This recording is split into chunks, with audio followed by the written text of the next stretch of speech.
hand this back to you. I should make another copy. Or maybe laminate it. Yeah.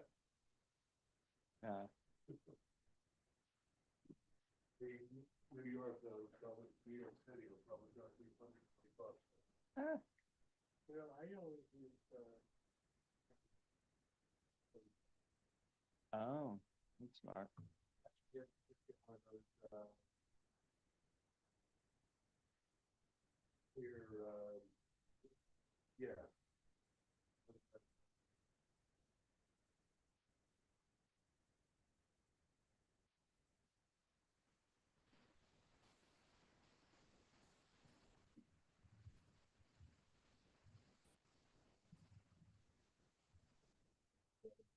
All right.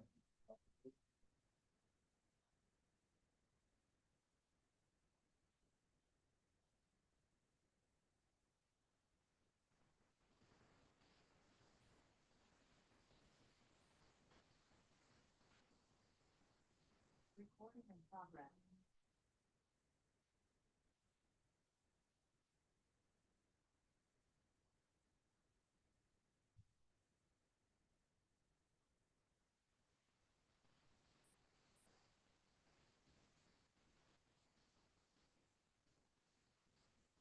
Do you mind making me a panelist too? Fine. Okay, thanks. People join in, jumping. Gotcha, gotcha.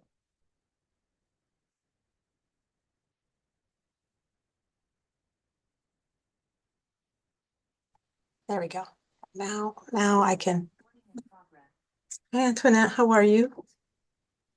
Hi, Michelle. Are you going to be sharing a slide deck? Yeah, I have a very brief one.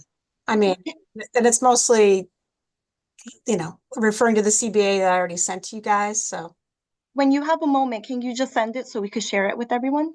sure. Thank you. Let me just do that.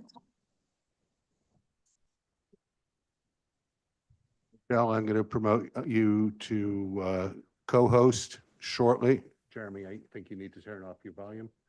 I'm going to promote you to co-host shortly, but not to start the meeting, so you could share your screen. Okay.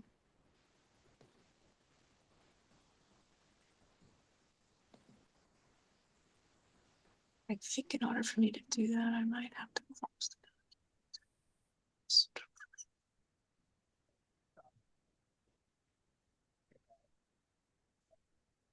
Okay. Up to you, Jeremy. Whenever you want to start. And we were thinking that when she arrives, we could actually stop and have her, because she has a limited amount of time, right? So I think that would be great. Okay, great. You can be recognized there, and then we can go back. Okay.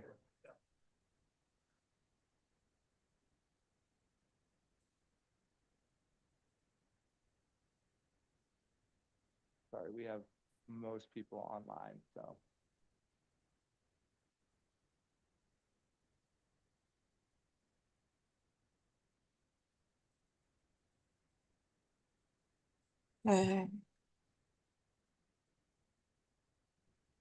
I just sent it to you and Jeremy, Antoinette, okay? Jeremy, I just sent you And something. here is Erin, because the meeting hasn't started and we haven't been talking into the microphones. Thank you, Michelle.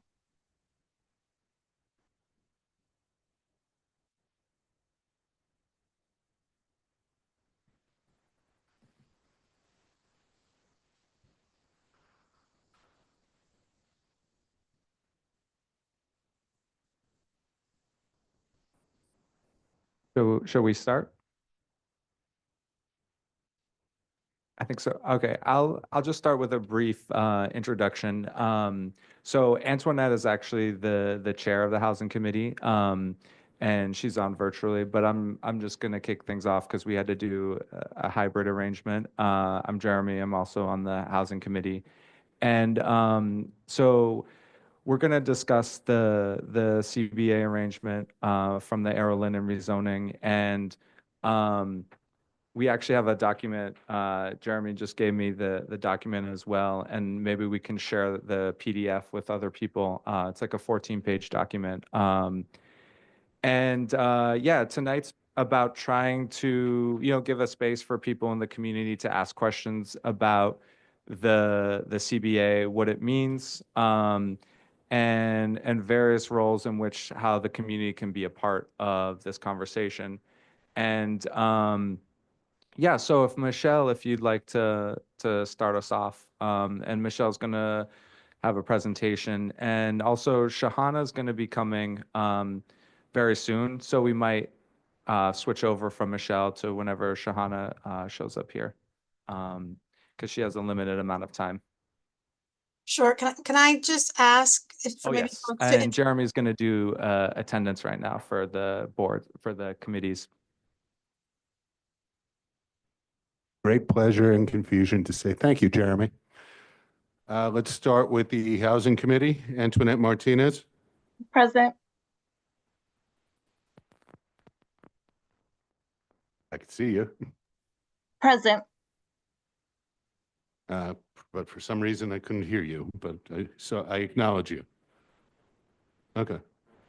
I acknowledge you. Antoinette, you do not count towards quorum. Damian Andrade. Jalea Bailey. Gladys Bruno. Richard Kodor. Moshe Hecht. Jeremy Kaplan. Here. Thank you. Erin Keith. Here. All right, we seem to be having Here. some problems. Can you hear me? I Present. acknowledge you, Erin. You do not count towards quorum, but we're going to have to check volume in a moment. Marilyn Melman. Maria Roca. John Santor. Kay Walker.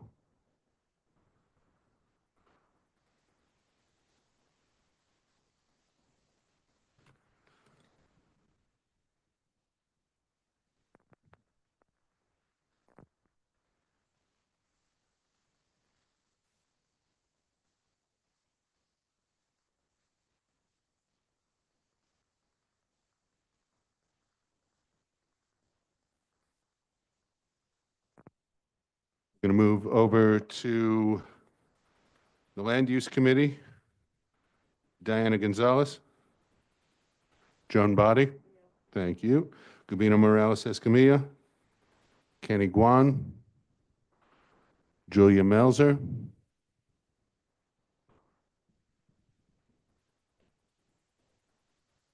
Yep, I see her. Julia.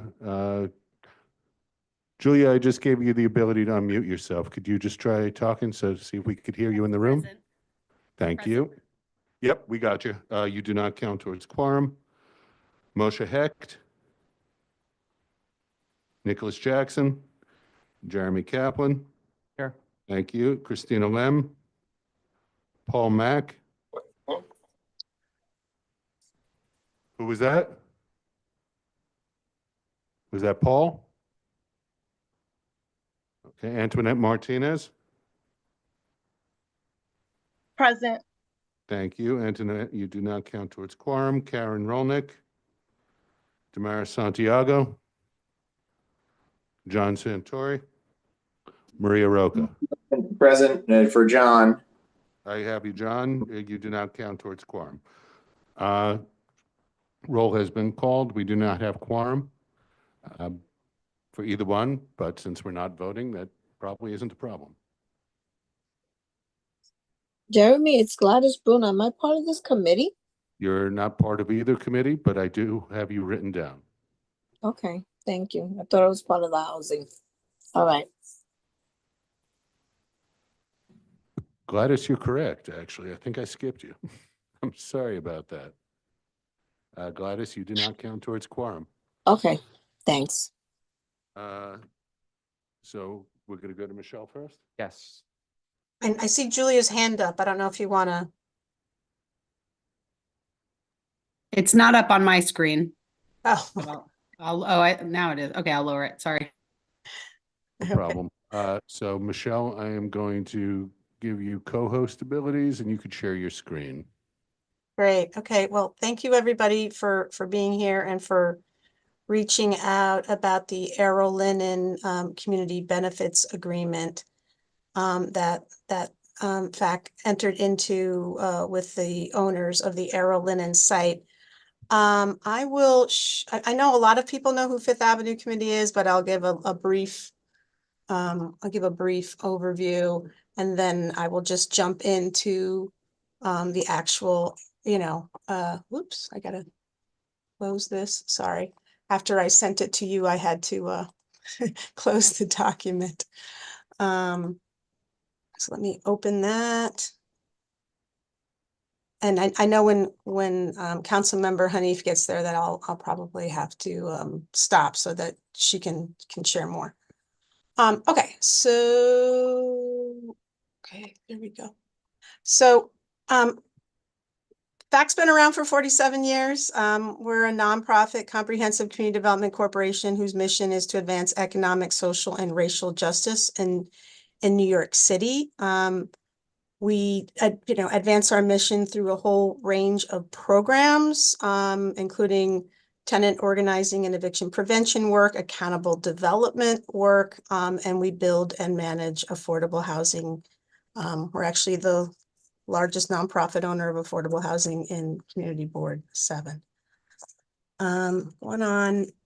When we think about Fifth Avenue Committee's mission, we serve over 7,000 low and moderate income people a year through a whole range of programs, either directly as Fifth Avenue Committee or through our 2 nonprofit affiliates, Neighbors Helping Neighbors, which many of you know, is based in Sunset Park. I'm also the executive director of NHN in addition to FAC.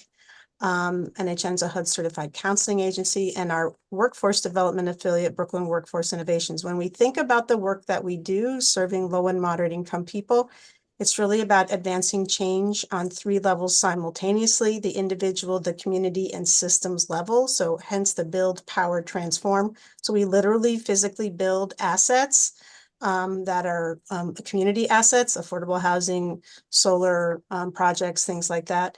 We transform individual lives through training and education and access to benefits and counseling and things like that. And then power through organizing, advocacy, and leadership development work.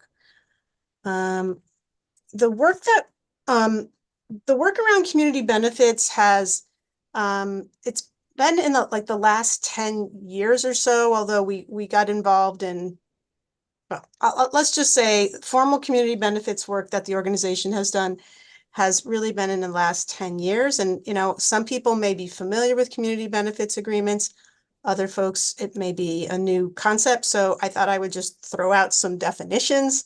I mean, in the end, what a community benefits agreement is just a contract between the signers of the document. And the signers are usually the developer of the project. And there are other examples of community benefits agreements with municipalities and things like that. But, the one that we'll kind of focus on here is, a developer who wants to build some kind of project in a community, and either an individual organization or a coalition of organizations that represent the interests of the community and want to ensure that whatever the project is delivers some benefits to the community.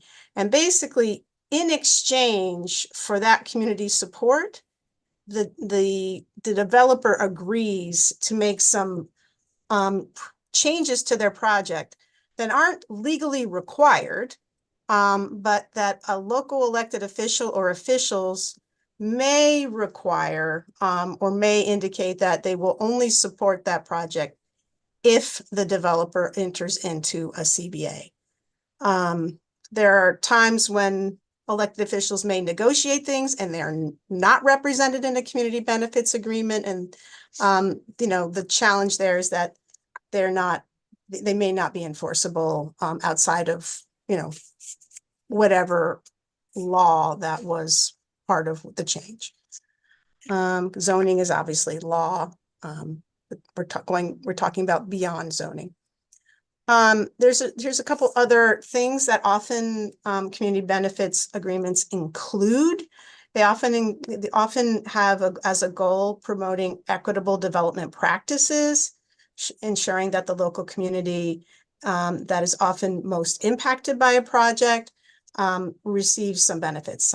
Sometimes that's affordable housing, like any affordable housing, if the project has no affordable housing in New York City, because rezonings, now often trigger mandatory inclusionary housing. What's getting negotiated are deeper affordability requirements around mandatory inclusionary housing, or the percent of affordable housing being beyond what is required under mandatory inclusionary housing. If there's a large economic development component to a project, there may be local hiring commitments for construction or permanent jobs. There may be commitments about living wages or union wages and utilizing certain unions as part of a project.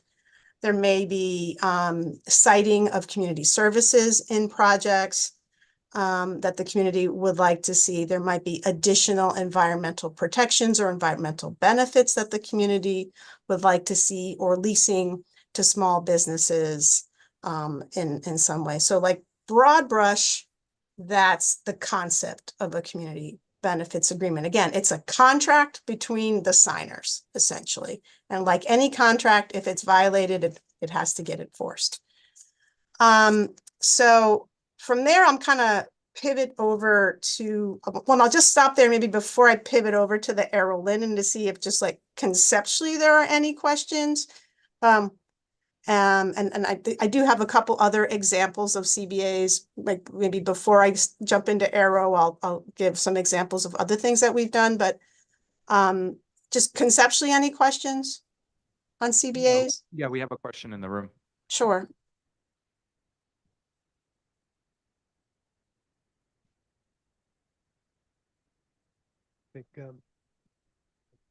Camera's back there. Okay. I'm sorry. Thanks. Okay. Hi. So in the first page, Michelle, that you showed, it describes a community benefit agreement as being a contract between parties Yep. that can be enforced. So my Yep. first question is, how does a community benefit agreement get enforced if some party doesn't hold up their end of the agreement? And then the second question is that your second bullet item said that it's an agreement entered into by a coalition of community organizations, ensuring that benefits are tailored to the specific needs and priorities of the local residents. Yeah, or the signers. I mean, it could be a coalition, it could be individual signers, it could be either one. Okay, but as a member of the steering committee of a community organization that requested to be part of the community benefit agreement, Housing Not High Rises, I'm concerned that there is no coalition and it's just you. So if you can answer the first question, how does a community benefit agreement get enforced? Sure. And thanks. Yeah, so I mean, basically there might be specific language. It can depend on the like what the term of the contract is or the community benefits agreement. Sometimes there's specific language in the agreement about if there's some violation, a process to try to remedy the situation. If that doesn't work out, then basically you have to sue.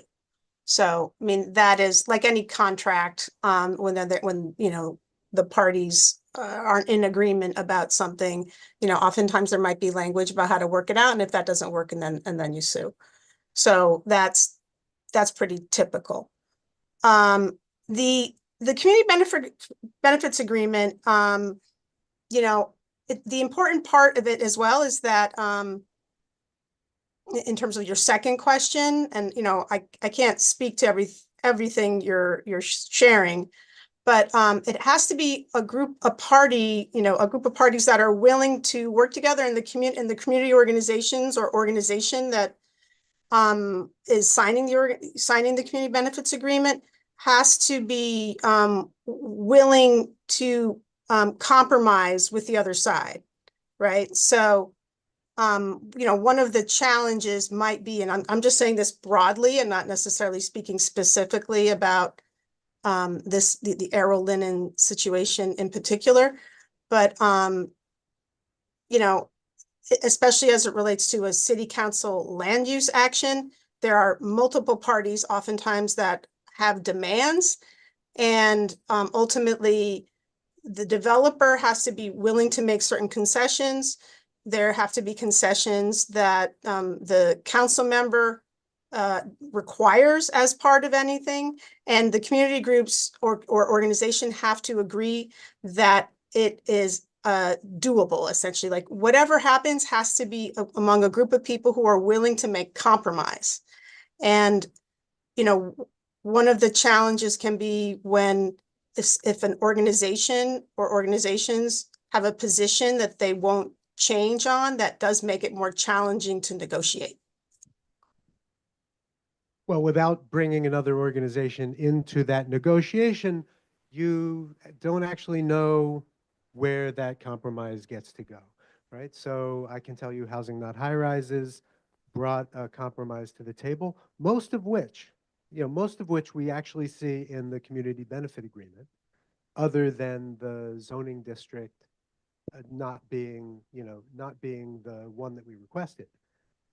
And we were rebuffed from multiple attempts to participate in and be a signatory to the community benefit agreement. When you say that one of the signatories would have to sue the other signatory, you're listed in the community. Well, Fifth Avenue Committee is listed in the community benefit agreement as the administrator of, or right of first refusal, right, to administer the mandatory inclusionary housing.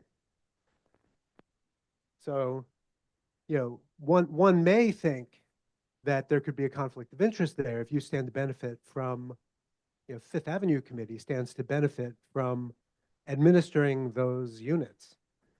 Then maybe I think there's a misunderstanding about what that even entails. Okay. So anyway, I just really wanted to make it known that Housing Rises did want to be a part of the community benefits agreement. We did ask multiple times to be included in the negotiations and to be a co-signatory to the community benefits agreement. Okay. I mean, Michelle, to be honest, we members of our group actually even asked the council member for copies of the community. We only got them by virtue of the fact that we were sent them by Phil never received them. Hey, Councilman. So we didn't receive them from you, and we didn't receive them from you, Michelle. So, just I shared it. I mean, I shared it as soon as it was publicly recorded. We waited till it was publicly recorded. Okay. Okay. So I asked about like general questions about CBA. You kind of jumped in specific to Errol Lynn because I did want to give a couple other examples. Any other just general questions about CBA? Yes, Antoinette. Michelle, before you jump into other examples, can you get into Arrow Linen just to provide context for folks on the call who want an update on this specific project? Oh, also, before we do that, Shahana is actually here in person. So Okay. we wanted to give her some time because I know she's got a limited amount of time. So Yeah, I'll let her speak and then I'll be happy to jump in as needed. Okay, wonderful. Hi, everyone, and hi, everyone to Zoom. Good to be here. I know that this is important is specifically to discuss the community benefits agreement. Thank you to the Land Use Committee and to the Community Board for making this a public conversation. The community benefits agreement will be memorializing the several commitments that were won through intense negotiations over many months. The update on what the status of the construction timeline is that the Arrow family, they're looking for a temporary and a permanent new home for their facility, and they are also seeking financing. So until all of that happens, there is no construction timeline. And of course, once the construction timeline is shared with us, because we have in the CBA that there has to be a construction task force that engages key stakeholders from this community, including members of the community board, then we will be able to really share the process of the construction task force. Outside of that, I know the details around the CBA, Michelle will share. The city council does not have authority to be able to sue if a developer does not carry out a project as it intended to. So the way in which historically we've gone around that concern is by working with trusted, reputable organizations in our community. And we're very actually lucky because in other communities, rezonings get passed with community benefits that never get implemented. And here, what we're seeing is with 155th Avenue, the old Key Food site, with the Gowanus rezoning, there are 56 points of agreement. And guess who's the partner? The Fifth Avenue Committee. And when there's a change in ownership, if there's a change in ownership, then also the CBA is still in effect. So I'll take a few questions and then pass it back to Michelle to dive right in terms of the CBA and its connection with the community board. Again, like really thank you to the community board. Of course, I wish we were on different pages. We were on different pages. I wish we were on the same page. That could have been avoided if the project wasn't voted down. But we're here now. The construction task force is a part of the CBA, and you're all a part of that. Yes, please ask. Oh, okay, sorry. Yes, yeah, you can come, we'll give you the mic. Please state your name, sir. Yeah. And for everyone else online, please. Hi, raise your I'm hand. Mike Zafolo. How are you? I'm a property owner in Park Slope. I just have a few questions. Since I came a little late, my apologies. The address is a little unusual. As is, the proposal is for 2 10-story properties, glass enclosed properties. Is that correct? The design isn't public. They are 10-story. That's been. Yes, 10 stories, 250 units total, 100 affordable units, which is 40% affordable. The highest amount of affordability the city council has actually ever negotiated on a project by way of a private developer who was ineligible for public subsidies. That's 40%. I just wanted to make sure you had What the about facts. below that, the lower income? What percentage is that? An average of 60% AMI, and we have units that are at 30% and 40% AMI. And these details are actually available. We shared this We're information. Want to asking make you sure that what percentage is lower income? And from your perspective, 100. that 40% was a market value? Did you say that? No, sir. There are total 250 units. Correct. Of the 250, 100 of those units are affordable. At What does that mean, average affordable? at an average AMI of 60% AMI, If that's an income level. Okay, so you can't tell me and an what average. lower income level. We'll be happy to share. Okay, Yeah. you're not showing me that with me now. My question is, I was on Sterling and 7th Avenue just the other day. Isn't there any opportunity for the designers of this new property to design a property or the 2 properties in question to accommodate the architecture of the neighborhood rather than just 2 glass towers? You follow the question? I'm not here to respond to There are questions that are possibilities or opportunities. We're here to talk How about, do we get to it? Mike, we're here to talk about the project that has been approved and the community's involvement in the community benefits agreement I agree with that. proposal. Well, what So about I'd the love, design of the building? I'd love for you to just follow with me. Yeah. There hasn't been a timeline proposed yet as to That hasn't when come up yet. when groundbreaking will take place for there to be a building put together So that will come with the we're design. not at the design stage, is what you're saying. That's what I'm saying, Oh, exactly. okay. Like we're really at the infancy of this project. The project just got approved last month.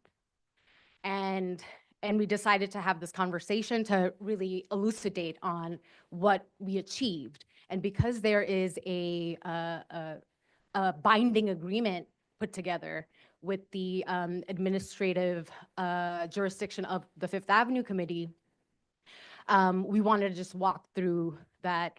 One, I will be a part of this engagement from now until when we, of course, I heard hear about the clearly. construction and then the creation of this task force and so forth and so on. So I don't know about design. Progress has been approved, but the actual enactment of it has not. Correct. So they're still for negotiation. We're gonna go to some other, we have some other questions. Thank you so much. Yeah, so Antoinette, do you wanna, I see your hand up. Okay, thank you. Hi, thank you so much, Council Member Hannah, for being here. You've mentioned on several occasions that the community board's no vote hurt negotiations. But from my understanding, the community board was not, or the community as a whole was not aware that a community benefits agreement was being negotiated. Can you just give us some more information about when exactly your office began to consider a CBA?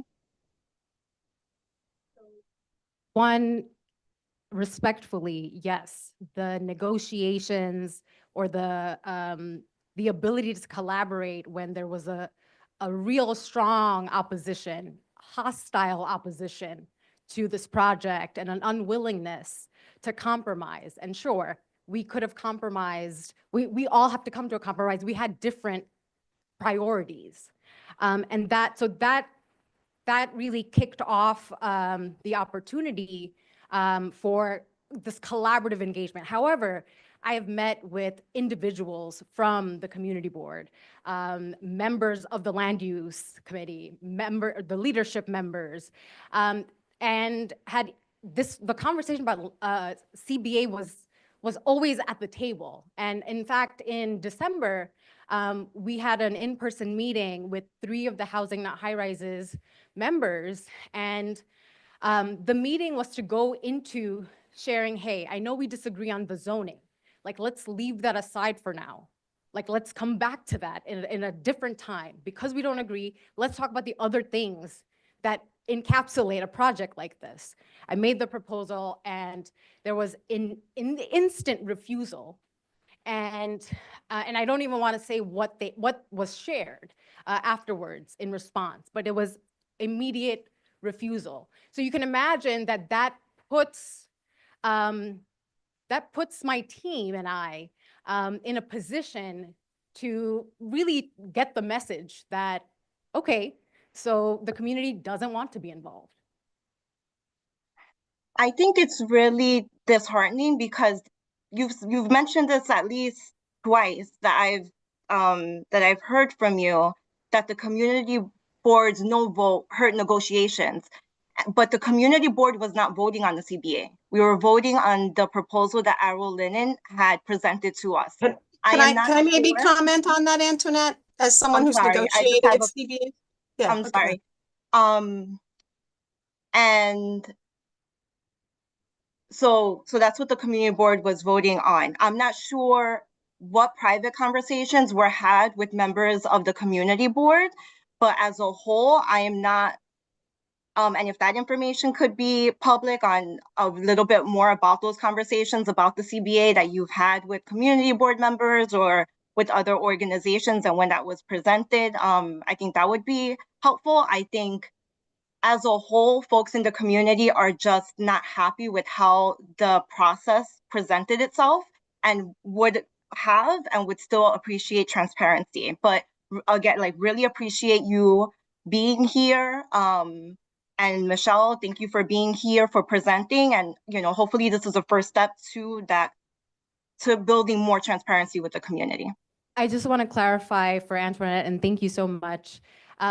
The board's recommendations were not, did not include the opportunity to actually discuss a project. The board's recommendation was to withdraw the application. And folks knew that I had always been transparent about the fact that there will be a project, that this industrial facility is not going to remain an industrial facility parking lot, an eyesore, that there will be affordable housing built from day one. I've attended every single meeting. We've had constant conversations in my office directly. Mia, my brilliant land use director, had many one-on-ones.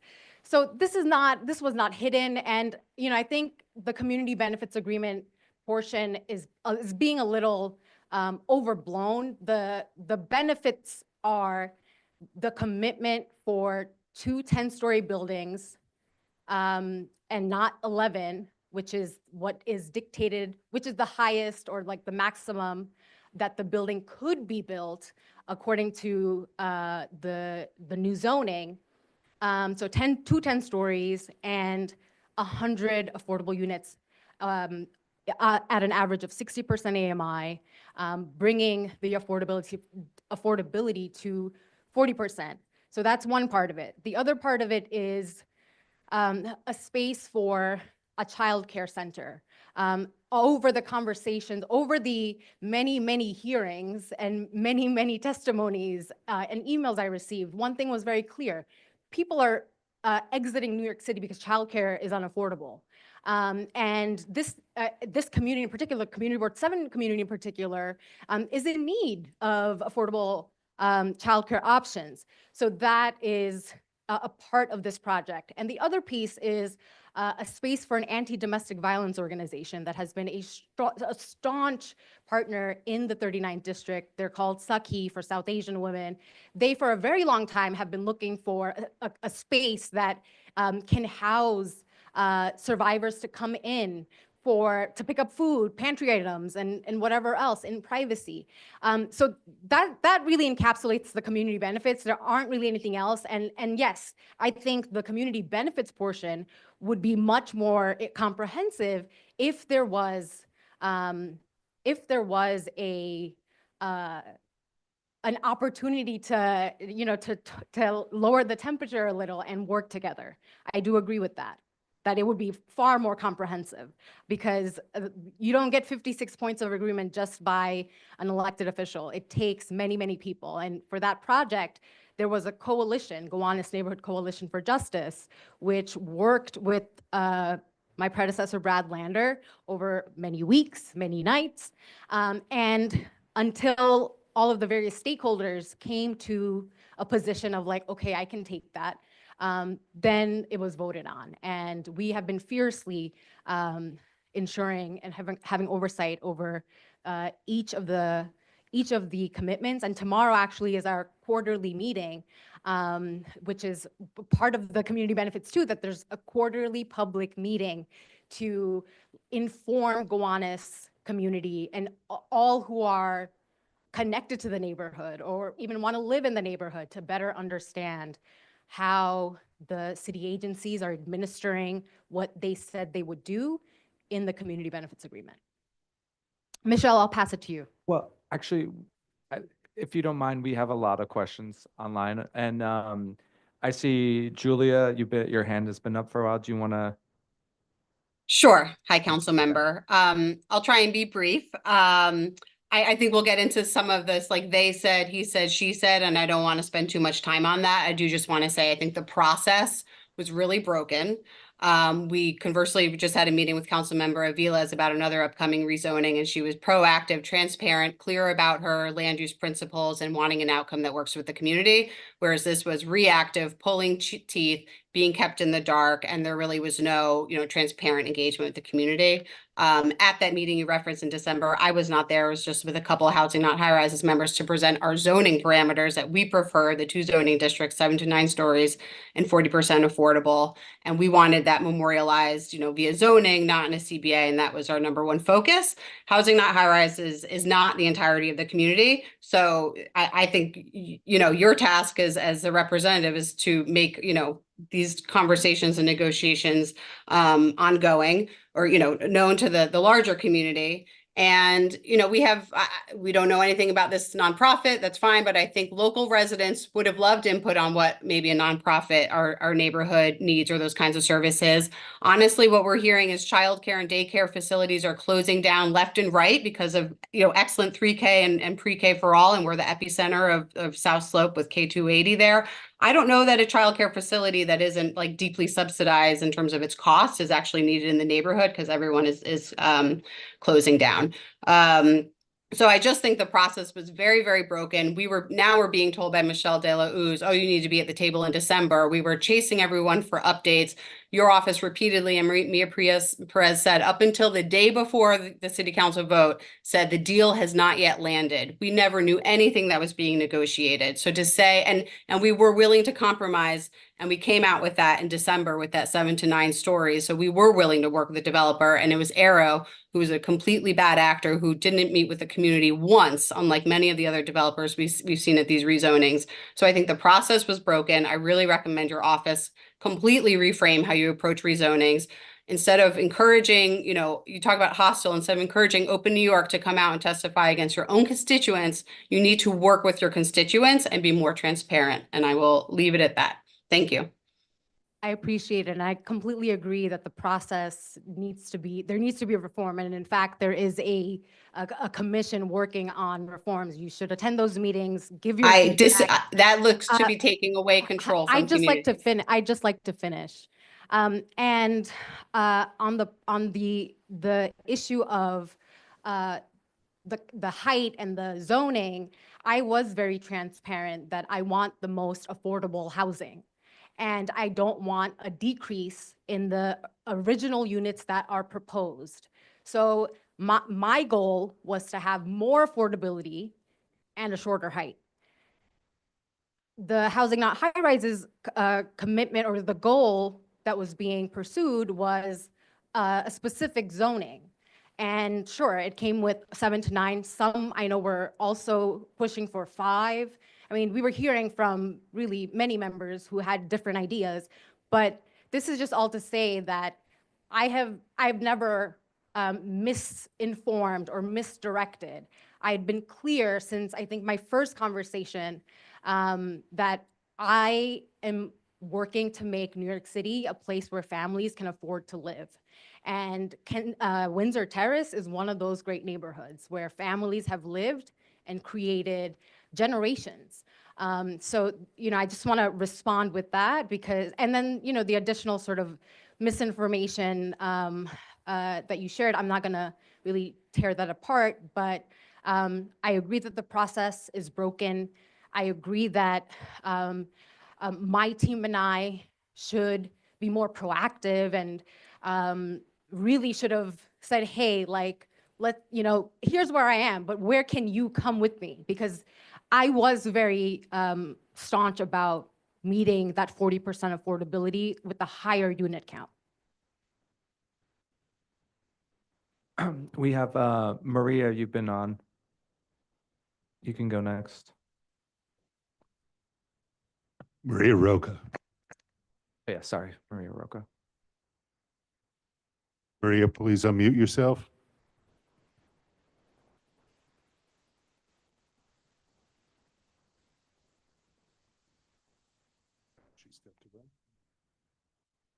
We'll go to John Santor since it's the last on. Okay. Hello. Let me just, sorry, I'm gonna turn this down. I just wanted to say thank you all for your time. Really do appreciate it. And the questions that I had for now, and if you want to adjust this later, that's fine. I'm trying to better understand the economics of the construction of this project in terms of the initial proposal that was being considered. How much money would it have cost? What were the different breakdowns of that money in terms of land cost, hard cost, and soft cost for the project? And then during the negotiation, how did the math change? And what is the final math for the project in terms of land costs, hard costs, and soft costs? And I'm just wondering how much detail either the councilperson's office can provide Fifth Avenue Committee can provide, and how we can get access to that information so we can examine it and try to understand what went into the negotiation from an economic and budgeting standpoint. And also just clarifying the sources of funding. I think Ms. Delauz said earlier, or it might have been the council person, that the project was not eligible for public financing in any way. If we could clarify the sources of funding. So if you would like to move this to later in the conversation, that's fine, but I just wanted to put that request out there. You've shared two great questions. I have to run to a 78th precinct meeting to give certificates to two police officers who rescued somebody who was about to drown in Prospect Park. My team has taken down those two comprehensive questions. And if there are other questions for me, please send them my way. But I'd also like for Michelle to now really talk about the CBA and FACT's involvement in it. Happy to take it from there. Folks from CB7, is that okay? Should I continue, or, and John, I can try to answer at least one of your questions as part of the next part of the discussion. Yeah, that'd be great. Thanks. Sure. Okay, so I'm just going to show a slide that with some examples of some CBAs that Fifth Avenue Committee has been involved in. Then I'll pivot and share a screen of the actual Arrow Linen CBA, and I'll try to address some of the questions at that time that folks are raising. Okay. So, okie dokie. Oops. Okay, so here's some examples of just 4 community benefits agreements. All of them are private applications through ULURP, the Uniform Land Use Review Procedure. That's when an owner of a private site would like to either change the use or change the density from the existing zoning that they have to a new zoning. And when that happens, they must go through ULURP. It's not an as-of-right development. The community board has a recommendation. The borough president has a recommendation. Then it goes to city planning commission, and ultimately to the city council, and then finally to the mayor. Although if the council votes on it, it's approved. Because of, I think it's helpful maybe to give a little bit of background about ULURP. And for nearly a decade, I sat on the city planning commission. How discretionary land use actions, which is what the Arrow Linen project was, how that works is basically there's member deference. Other council members will defer to the local council member where that project is to decide whether or not they're going to support the project or not. So the individual council member in a private land use action has quite a bit of sway on terms of whether or not the project is going to move forward or not. And oftentimes there is negotiation about what that private application will include and whether or not it's going to meet other community needs. Some, when those changes happen, some of them happen as part of the zoning text and that becomes law, and some of it is outside of zoning and either is like a side letter agreement, which is entirely unenforceable, or is a community benefits agreement where the developer enters into an agreement with a counter signatory, either an individual organization or a coalition of organizations. In my experience, in just these 4 examples, there are, these are different situations, right?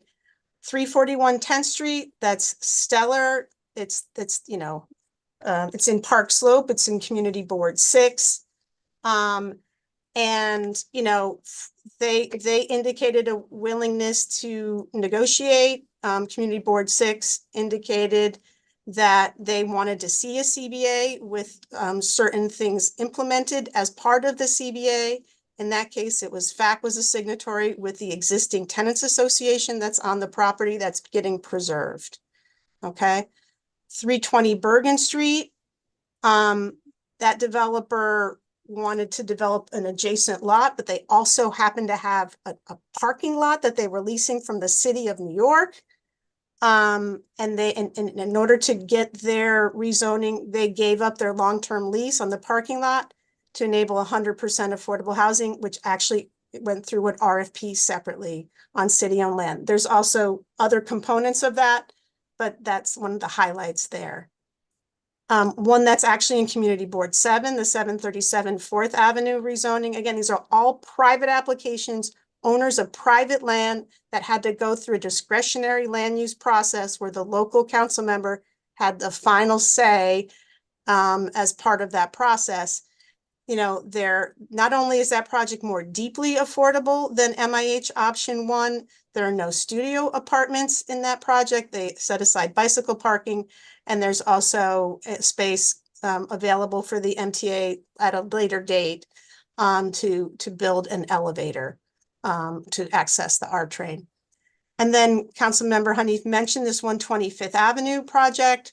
You might be familiar with what used to be there, which was the Key Food site along 5th Avenue. It had above ground parking and a single-story supermarket. That was actually part of the Baltic Street Urban Renewal Area.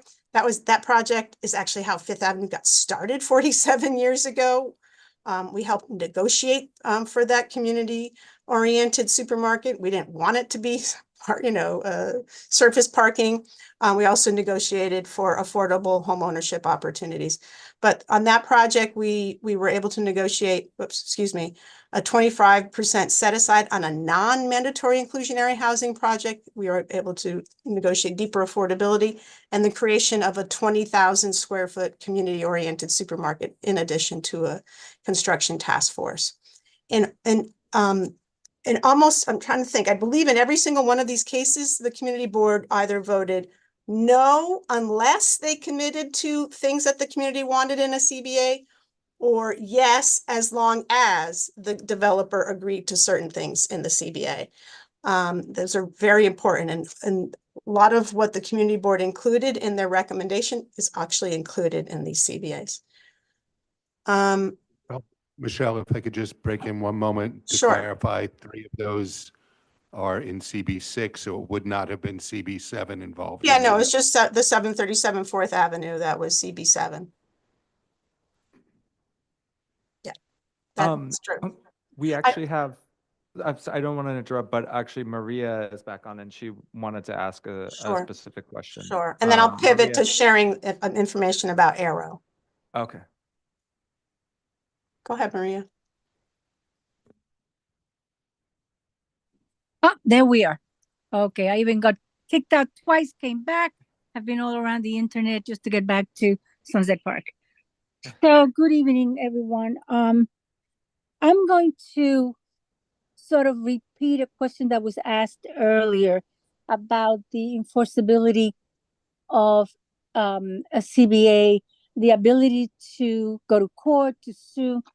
And in particular, I've been speaking to a number of people that have number of entities, I should say, not only in New York City, that have been have negotiated CBAs, have been party to CBA, and so forth and so on. And the one issue that kept coming up is the fact that as Fifth Avenue Committee is playing 2 roles in the Arrow Linen situation. One, as administrator of the low-income units. So they are in fact, or not the administrators, but the ones that are going to enforce maybe the lottery for the apartments. And that hasn't been made clear. Maybe that could come up in the conversation today. But at the same time is having the role or suing an entity from whom they are going to receive money in their role as manager. And so what I've been told that there is a conflict of interest with that.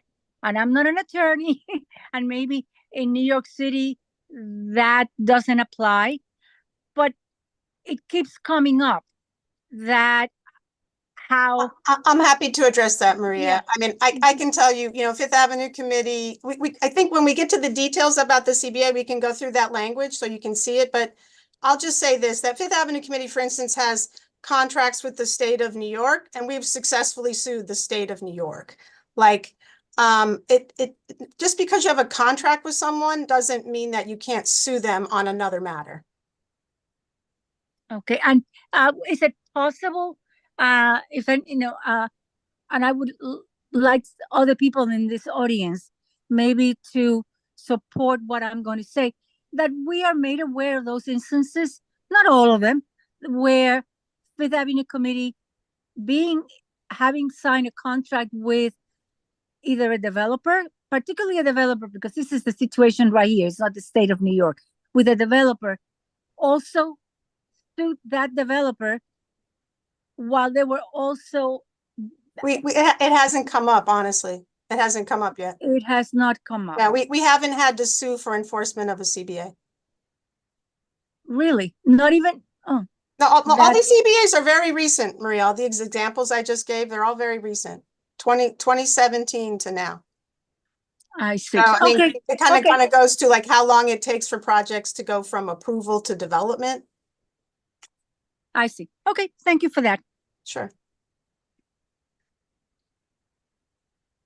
Is that anybody? I see it I think there's 3 other people who have their hands raised. Yeah. Should I go on to like the Arrow Linen portion of this presentation? Yeah, that would be helpful. And then we can get to the 3 questions online. Okay, let me just, okay, let me pivot to the actual CBA. So that means changing. Okay. So here's the actual document, okay? It was signed on the 12th of February. Like a lot of these CBAs, it starts with like a description of the block and lot in question and describes the application with the city of New York, the zoning change application. And basically, you know, as soon as you get to the 3rd bullet, it starts getting into the agreement, right? That no fewer than 100 units of permanently affordable housing will be built, and that the rents will be consistent with mandatory inclusionary housing option 1, with a portion of those at 30% of area median income, right? Which is lower than what is required by mandatory MIH option 1.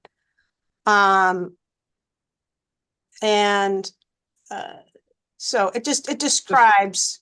I have a quick question actually, since we're at that topic. Sure. I'm curious because there's a 40% set aside that is larger than option 1. So why is that not in the language? I'm curious, like where do we then enforce the 40%? The 100 units is what is in the agreement. And, you know, based on what they proposed and what they shared were their plans, the 250 units is the plan. What is required under MIH option 1 is 25%. So this is certainly well in excess of the 25%. Yeah, I was just wondering why that's not in the writing right there, but you're saying because it has the 100 units. Yeah, exactly. The 100 units is the controlling number. And of course, a portion at the 30% of AMI as well. The next thing is actually part of the question that Maria raised, right? The right refusal specifically to marketing agent. So that is related specifically to the affordable housing. This is something that Fifth Avenue Committee does as a nonprofit community development corporation. We market affordable housing units. We are paid a fee for that. I can tell you that we barely break even with that. But we do it because we want to make sure that local residents are as aware as possible about affordable housing opportunities, and that they don't make mistakes in completing the application, which would disqualify them from applying for that affordable housing, which happens more than you think. And you know, it's as you can see, like this language later, it talks about like it's based on market conditions. So we're not going to be getting paid more than anybody else would get paid to do the same exact job. So the other piece, of course, which is the big part of the, community's concern, was related to the maximum building height, right? And so, and that is that no building will be higher than 10 stories. And so that's obviously pretty important. I believe that they're also set back at 8 stories and then can go up to 10 stories. So it's both things are, then that's really based on the zoning controls for the site. Then we have here about, related to the affordable housing units, again, that they will comply with MIH option 1, again, which is 25% affordable overall. That's what MIH option 1 is, at an average of 60% of area median income, and what the MIH requirement is at 10% at 40% of area median income. Again, this would be deeper than that. The developers agreeing to meet with us to develop the plan for outreach. All affordable housing, as it relates to mandatory inclusionary housing, is overseen by the city's Department of Housing Preservation and Development. So before a plan is filed with HPD, to meet with us and the council member, and that's just about making it as accessible to the local community as possible. Then we have, units at 30% of AMI, making extra efforts to reach out to Section 8 vouchers or, voucher holders or folks who have city FEPs. These are rental voucher programs. Oftentimes, it's helpful to do extra outreach for folks, because these are folks whose incomes may be even lower than what the standard will be for the affordable housing, but because they have rental subsidies, they'll actually be able to pay the rents. So their incomes might not meet the income threshold, but because they have the rental subsidy, they can afford the rents. And I don't mean to interrupt, but sure. we had a couple questions just around what exactly could you tell us what a 30% AMI would be and what 60, so that people have, there's a couple questions around that. Yeah, I would suggest going right now, just Google New York City HPD AMI, okay? And they have a chart. And that shares that information, and it breaks it down by single person household, 2 people, 3 people, that kind of a thing. And AMI, area median income, and actually FAC is doing a workshop on what is affordable housing and AMI tomorrow. We're going to actually do it, on Columbia Street. I'll be happy to share the information if people want to come, because it's to break it down and help people understand what it is and where it comes from and all of that. But it's the standard way of describing and building affordable housing in the country.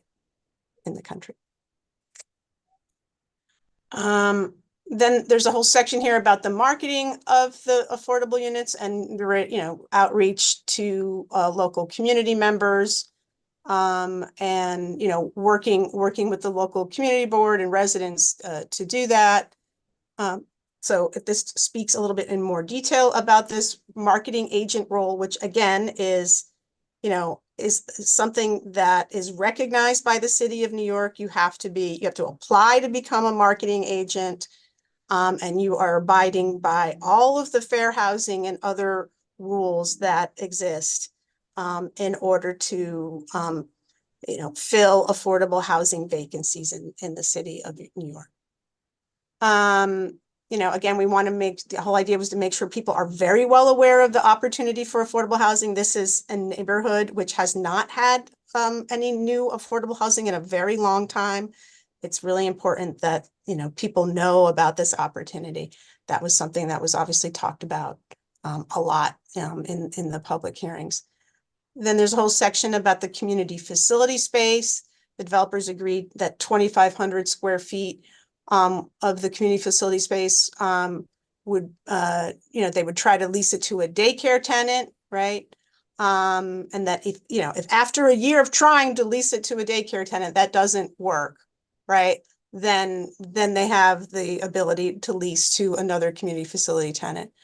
And that a portion of that space would also then be available to Saki, South Asian, survivors of domestic violence, at a reduced rent as well. There's language here about sustainability and resilience, about complying with existing laws, and make efforts to go beyond what is minimally required. Then there's a whole section here about a construction task force and about their need to participate in and report to a construction task force. Coordinating meetings with the council member, local, neighbors, the community board, local elected officials, quarterly, giving construction updates, notifying neighbors of things. Obviously, there's a lot of adjacent properties. It's going to be disruptive.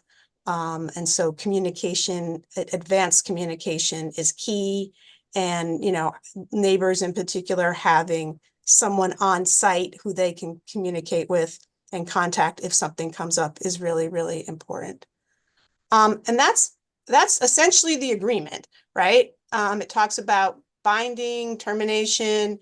This language, there is a possibility, I think, that one of the two buildings will be a home ownership project versus a rental. And so there is language here about affordable units in that project, and how they would be designated within an offering plan. And that's what's in this piece here. And that, a nonprofit in Brooklyn that has experience managing such units could potentially assist in the management of those affordable apartments within a co-op. It talks about the jurisdiction, the court, the severability, successors. So this is what's important. Like, I know folks have said, well, if they sell it, it doesn't go to the next developer. That's not true at all. Like, we've definitely had that happen on the 125th Avenue CBA. That was negotiated with Avery Hall. Avery Hall then sold the site to Macklowe Senlac, and Macklowe Senlac has been bound by the community benefits agreement. Yeah, so it talks about remedies, and then the fact that this is a publicly recorded document. And there's an attached memo related to that provides an overview of that. It being this being publicly recorded, the memo is critically important, because when the developer goes to seek financing, either construction or permanent financing, and they pull title, those lenders pull title, they will see that there is a CBA attached to this project, and they will ask questions to make sure that there's not the potential for litigation. If you're a lender, and I can tell you because Fifth Avenue Committee builds and manages affordable housing, and we have construction projects, and one of the things that we have to provide to our lenders as part of their due diligence before we close on financing is any information about litigation, right? Or risk of litigation. And CBAs fall under part of that due diligence that lenders ask about, which is why it's critically important that they're publicly recorded, which is also why, in terms of people asking, can I see the copy? Can I see the copy? I was like, okay, once it's publicly recorded, then then we share it. Then we share it widely. So hopefully I've provided this copy to the CB7 members. The memo is publicly recorded. If you go online in Acris, you can pull it up, and see it as well. You can see the memo. So I'm going to go to actually. I'm sorry. There was one more question. Can I just answer one more question that came up during the prior part of the conversation, which is, so we keep talking about this affordable housing, right? And people asked about the area median income. Those 100 units of affordable housing, there are no direct taxpayer subsidy dollars going to build those units. So, Fifth Avenue Committee, for instance, built 50 units above the new public library in Sunset Park. We built 84 units for seniors. Those were low-income housing tax credit projects. that had millions in dollars in taxpayer subsidy. We had to wait 4 or 5 years to get sufficient subsidy dollars to build those 100% affordable units. The affordable units that would be built on the Arrow Linen site are not waiting for those subsidy dollars. They're not relying on those subsidy dollars, but they are required to build them.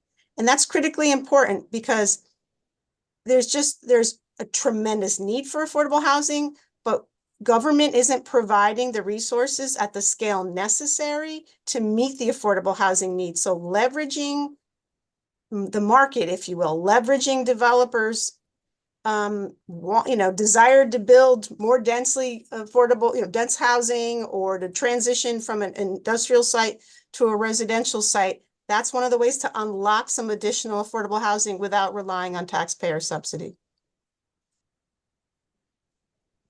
So Damien, I see your hands up, and then after that, we're gonna go to some public members who are on Zoom. Yes, thank you. Thank you, Michelle, for giving us that overview for Aerolinen. I guess my question with one of the parts in the community benefits agreement, it says the developer agreed to use reasonable efforts to provide a portion of affordable housing units at 30% AMI. Do you know specifically how many units of 30% of AMI is getting built? Or is it just like up to developer themselves to provide that? It's not, they will have to provide a proposal, but that's something that they will end up speaking with us about. And it kind of like goes back to the potential for Fifth Avenue Committee to market the affordable units. So they haven't made a firm commitment on the exact number. But I can tell you that we will push, for at least 10% of that, basically for it to replace the 40% of AMI. Okay, thank you. We have some public members on Zoom. Marlene Borcato, sorry.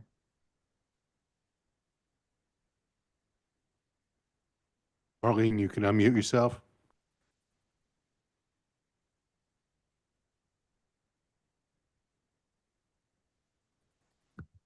Marlene, I see you're unmuted, but we cannot hear you.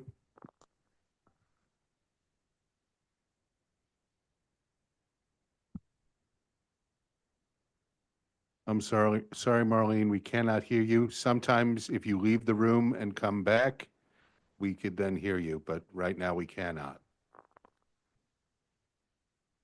We'll go to Elise Shook. Elise, you can unmute yourself. Hi, thank you so much, Michelle, for this presentation. And so I guess my question is related to, I'm not sure if you would be the person to answer this question, but it seems as if the Coalition Housing, that High Rises, was interested in being participating in the CBA. They were very active in formulating an alternative plan. So my question is, why were they not included in that process? And why were they, their voices kind of rejected in being involved in the CBA?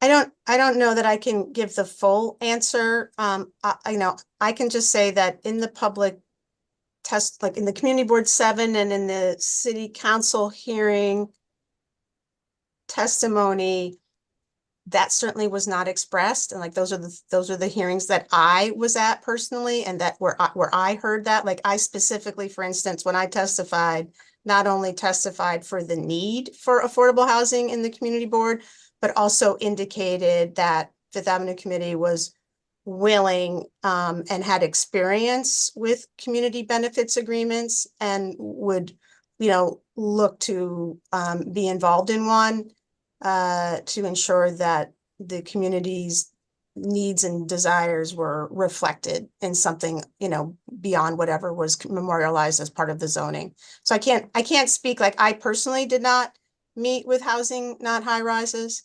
But I'll just say that in the testimony, in the public testimony, that was, the impression was not given that there was openness to compromise.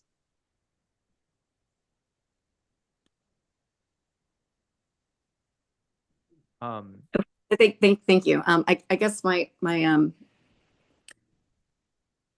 okay, so it seems like based upon your response to that question, it suggests that openness to compromise is imperative to be included in a CBA. Is that correct? It is.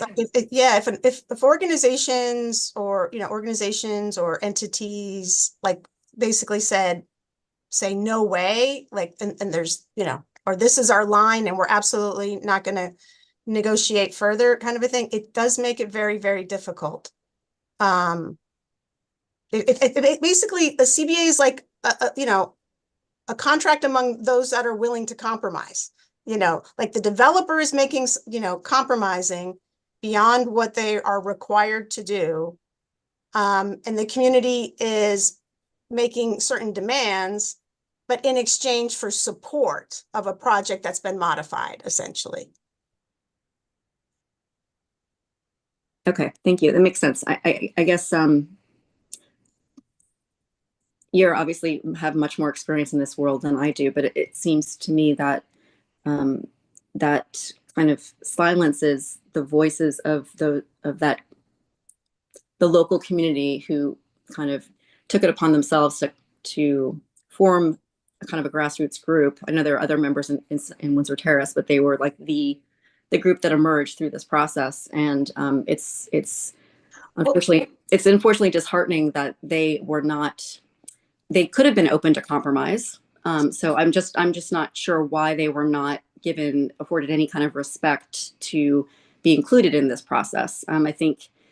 And I suggest one other thing, and again, this is, first off, I've been the executive director of Fifth Avenue Committee for 21 years. I've been around multiple city-sponsored rezonings, dozens of private land use actions. Like I said, I sat on the community on the City Planning Commission for nearly 10 years. So, like, this is very familiar to me. And one of the things I would say is, one thing that communities need to think about when they have a very, very strong opinion about a project, and there might be folks who want to organize against it and they really won't compromise, is whether or not you then form alliances with other organizations, right? Or coalitions who are willing to do some level of compromise. I mean, everyone has to have like a line at which they won't compromise. Okay. I say that very sincerely. Like Fifth Avenue Committee has also said, no, we're not going to do that when we've been asked to do things like that we didn't think were in the best interest of the community or were against our values as an organization that advances economic, social, and racial justice. So, but these inside-outside coalitions or partners or organizations who are willing to talk to one another is critically important. And I definitely think there was a missed opportunity here, right? In this situation, there were a lot of very strong emotions, and hopefully this. I do believe though that and then someone said it, I want to say the gentleman's name was Damien, who was in the room, who said this CBA incorporates a lot of what we wanted except for the change in zoning. So hopefully that provides some solace, right? That happened. We have two more people from public comment. Chris Huntington. Chris, you can unmute yourself. I'm unmuted now. Can you hear me? Yes. Yeah, great. Thank you for taking my comments. I am a member of Housing Not High Rise, and Michelle, I have to just take issue with how you just represented the way in which we presented our position throughout the entire process. We, for months, expressed a compromise position of 9 stories. Obviously, we ended up with 10 stories. That's compromising. And so to present us and to claim that we didn't deserve or to be consulted about the CBA because we were. That's not what I said. I didn't, Well, I didn't say you, I didn't just say that you didn't deserve, right? Well, What I okay, said you wasn't, said- yeah. You said we did not compromise. You said we were, you presented, you characterized our position as being in direct opposition to the plan. And that's utterly incorrect. And we don't need to litigate this now. What is really, really unfortunate is that we, for months, asked to be for a more open dialogue with Councilmember Hanif. We were shunned. It took, unfortunately, we had to get a little bit belligerent in order to get to compromise. We offered compromise, and if you were at the early meetings, you heard Bobby Carroll express the compromise that we eventually embraced, which was we were asking for 9 stories. And so to represent us as being, which was often the case throughout this process, as being completely opposed to something reasonable is utterly incorrect. And just on the final note, which is how this came up, with regard to the CBA, there was nothing, Michelle, in those public hearings that was there was nothing about those public hearings that invited anybody to be part of the CBA. So to suggest that because the CBA, our representation on the CBA was not raised at the public hearings, that's a little bit disingenuous. And then when it became clear, and by the way, it only became completely known, publicly known, and known to us that the final outcome would be governed by a CBA. We didn't know that until really the end of the results of the city council vote. As soon as we heard that the CBA was going to be the governing provision, I called your office. A number of our people emailed you directly. We emailed and called. I happened to be on Shahana's vacation. office. What's that? I said I happened to be on vacation when you did that, yeah. Okay, fair enough. But the point is that we immediately, literally within minutes of the announcement that there would be a CBA, I spoke directly with Moose, Shahana's Yeah. communications person, and said, hey, look, come on, we really should be party to the CBA. And we were, we got the same line. Oh, we thought you didn't want to be, or you didn't care about it. And that's just, anyway, we don't need to relitigate the whole thing now. I will just finish on this final note. There are some people on Housing Not High Rises that absolutely front and center should be on that construction committee. And I'll leave you with that. Thank you. I mean, I think Shahana's already said that she welcomes that. I mean, okay, I hadn't heard that. That'd be yeah, great. no. I mean, that makes perfect sense. I mean, honestly, it really needs to be people, especially who are adjacent to the property. Like those are really important members of the task force. And obviously the community board 7 also should be on the task force. And Michelle, just to clarify, the construction task force does Councilmember Hanif pick who's on the construction task force, or are there other people picking that? I'd have to go back and look at the language, but I think she's primarily doing that. But I mean, it specifies though that it's adjacent neighbors. Like, you know, it's language is there about like impacted parties and interested parties in the CBA. And so I'm assuming that there's some overlap between the adjacent neighbors and the Housing Not High Rises group. Yeah, there are several people that live that are truly back fence neighbors to the Arrow property, and they would be appropriate representatives. And there are members of Housing Not High Rises that are in the tenement houses that are in the so-called U, the area that's surrounded by the Arrow property. Mm-hmm. Yeah, that makes perfect sense. Thank you. So Roger Meltzer. Roger, you can unmute yourself. Am I unmuted? Yes. Yes. Okay. I have a couple comments. First of all, at an early meeting at Holy Humane Church, Councilmember Hanif indicated that the CBA would include financial contributions to local nonprofits like Prospect Park, and local schools and senior centers. This seems to be omitted from the CBA, and I want to know why this commitment from the council member was excluded. That was absolutely promised at Holy Name. So that's my first comment, a real question. The second one, in terms of development costs, somebody asks, Arrow Linen owned the property for 40 years, so they have basically zero land costs. And my third comment is that I already analyzed the AMA chart for the prior hearings, and I think that many of the units will actually be quite expensive, and actually a lot more than I'm presently charging in the 27 unit building that I own in the neighborhood. So affordable apartments are only in the eye of the beholder, and they may not actually be so affordable in the long run. But I'd like an answer to the question of why contributions to local nonprofits was excluded from the CBA when Councilmember Hanif specifically said it would be included from day one of her presentation at Holy Name. Do you have an answer for that question? I wasn't there when she talked about that. Again, like this is the CBA is an agreement about what the developer is willing to do, and it was you know, them agreeing to 100 units of affordable housing and reduced height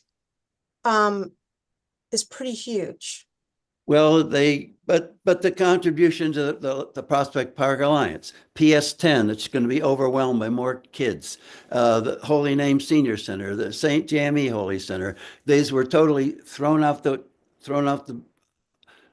door, under the bus, and that's inexcusable as far as I'm concerned. They should never have been, this part of it should never have been omitted. It was up front right from the beginning and somehow just totally disregarded. So I'm totally disappointed from that point of view. And I think it was an egregious omission that is just unforgivable. And we think it's shameful that Hanif did not stay for this meeting. Thank you for allowing my comments. Yeah, I mean, well, I mean, she said she had to go to the precinct council meeting to give an award to the police who rescued some folks. So, on where did you moved on my screen? The gentleman who was just speaking. All I can say is, you know, when the developer is done, right? You know, hopefully through the construction task force and just neighborly things, they will become part of the community and will contribute to the local nonprofits in the way that that gentleman spoke about. You know, just because something is not in the community benefits agreement or is not reflected in zoning doesn't mean that it can't be requested.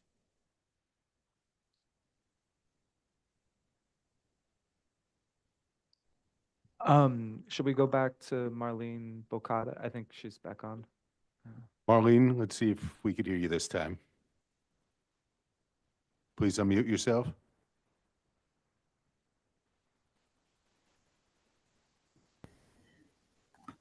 You know, I don't know how to do this. We could hear you now. We hear you now. Can you? Yeah, now you know how to do this. Okay. Thank you so much. First of all, I'd like to thank the community board and Housing Not High Rises for all the effort that they put in to facilitating conversation about Arrow Linen. I'd also like to say that Shahana Hanif does not represent this community, and she was voted to represent the community. She has said from the very onset that only she could decide. Now, what does that have to do with democracy? I don't know. I went to civics class when I was in high school, and to me, she's the antithesis of what a democratic conversation and elected facility, elected official should be. I'm sorry, I'm very emotional. I live down the street from the proposed site. There's so many environmental issues that haven't been addressed. What about the gas pump that I see at the Arrow Linen site? Has anybody looked into that and how that's going to be remediated? And this is my basic question. Did Hanif need to agree to a zoning change? Was this necessary? Why didn't we? Why did apart from the so-called affordable housing, which we know will not be affordable, she just played into the developer? This has nothing to do with affordable housing. Housing Not High Rises did propose 100% at, I think, originally 7 stories. Why wasn't that taken up? And also, I'm sorry, I don't remember your name, the person who works at, who represents the Fifth Avenue Committee. I'm Michelle. Why didn't somebody tell us that we could have joined? Okay, why didn't somebody tell us we could have joined with other organizations? Yes, we're like preschoolers fighting in this fight, and I'm sorry. There could have been, as you indicated today, there could have been some assistance to us. That's all I have to say. I really have a lot more. I have no respect for the process as it has played out. Thank you. Just a couple of things in response, Marlene, if I can. So one is, I would have loved to have seen 100% affordable housing on that site as well. The issue is when a private owner has a site, and they either abide by the existing zoning, which is manufacturing, right, and continue to have that use in between the residential uses, or if they propose a new use, it goes through the ULURP process, and either it's supported, voted down, or withdrawn. And they were not willing to do 100% affordable housing project. They made that clear from the beginning.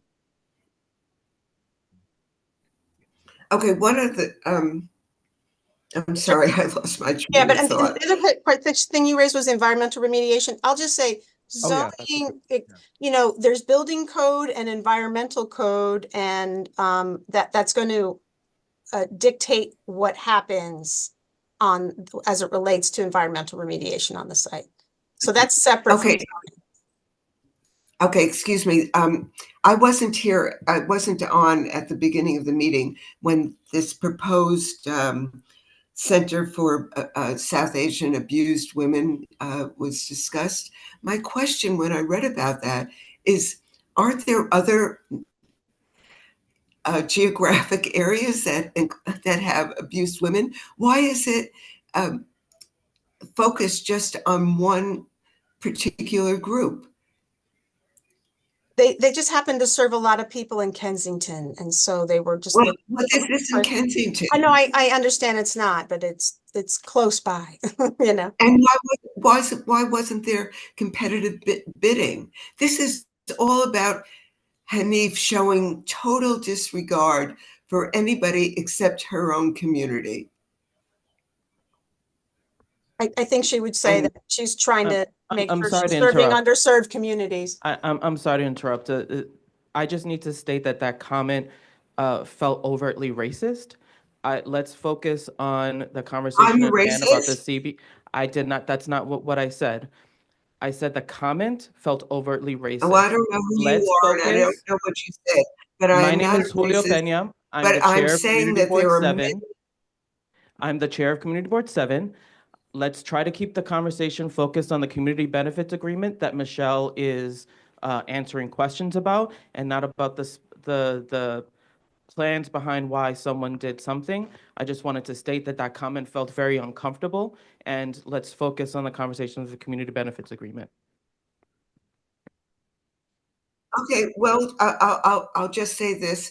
it felt uncomfortable for me to read that it was just focused on one group of people and didn't there are plenty of people who are abused, not just Well, yeah, one thing I'll just say, Ms. the Bacano, ones is that that have been cited. they don't just serve South Asian women. It just, they happen, it's a community that's underserved because of language and cultural differences and things like that.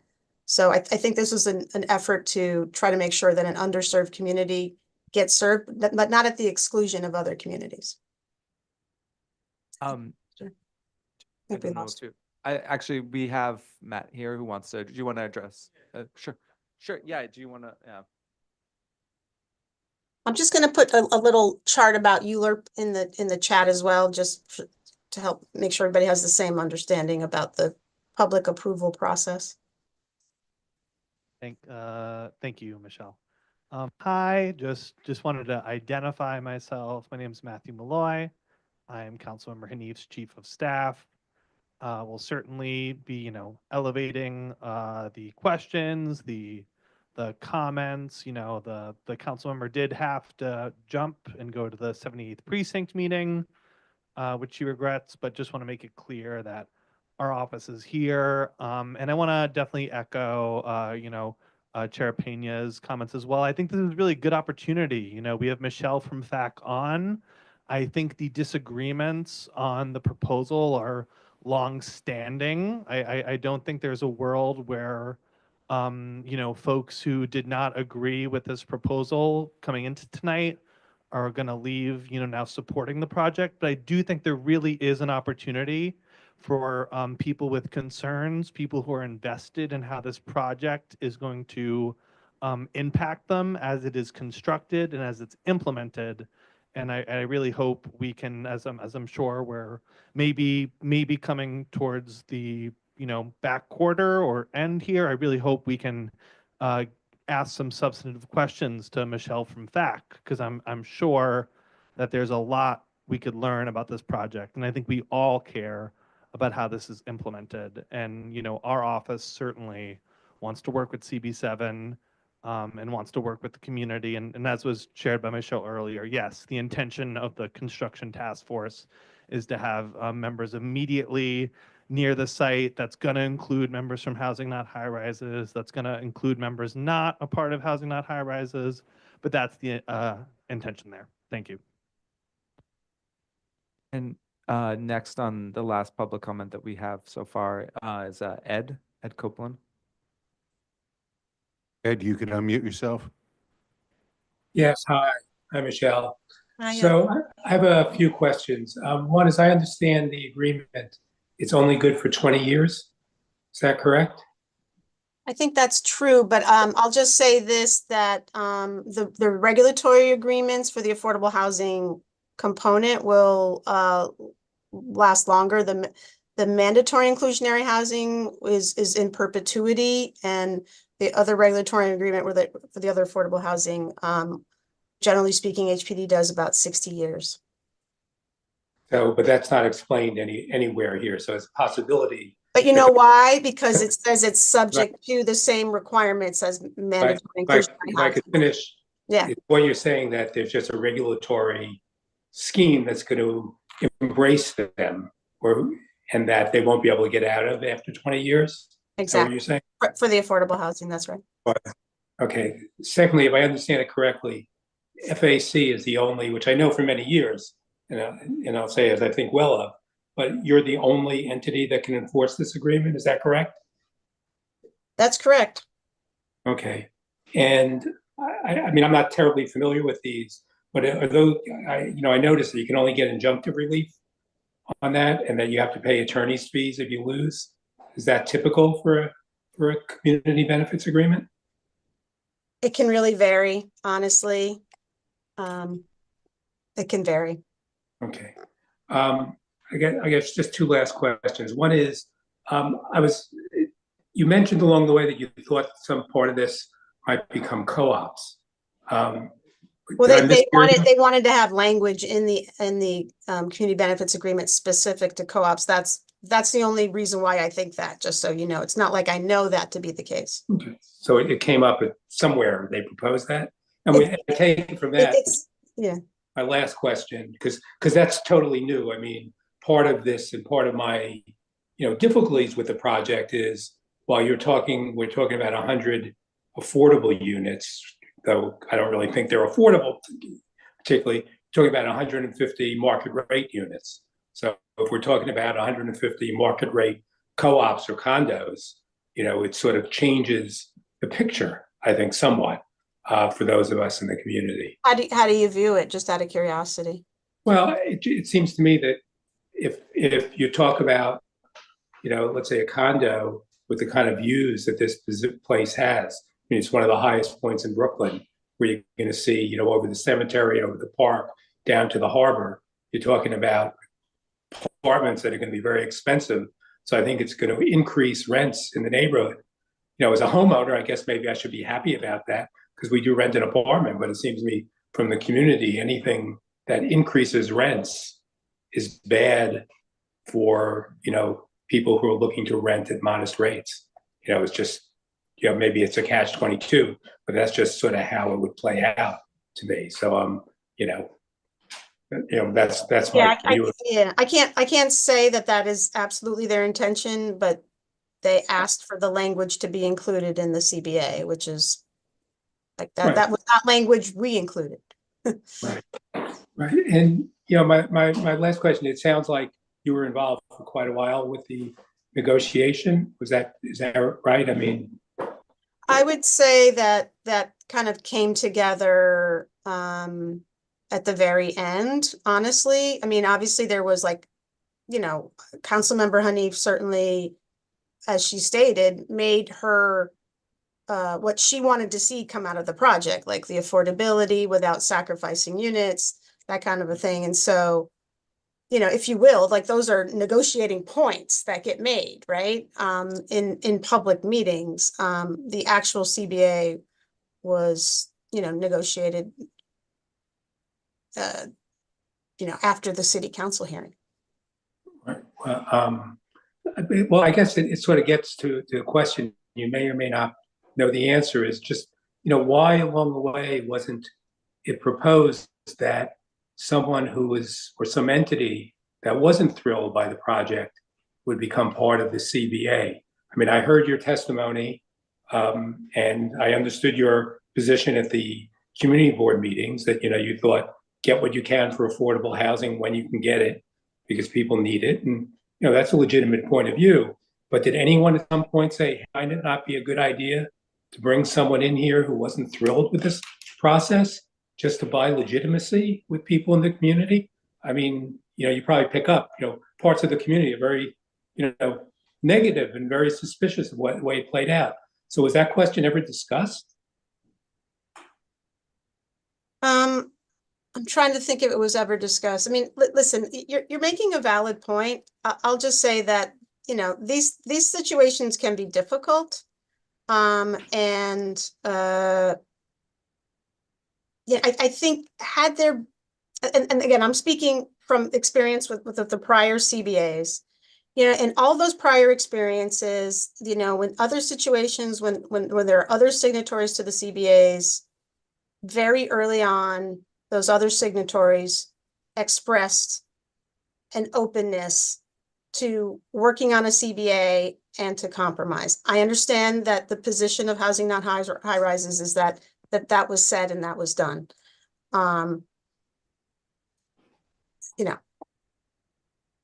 Look, I'm not trying to put you in a hard spot, Michelle, and I know you're a lot more sophisticated and have been at this a lot longer than members of the community.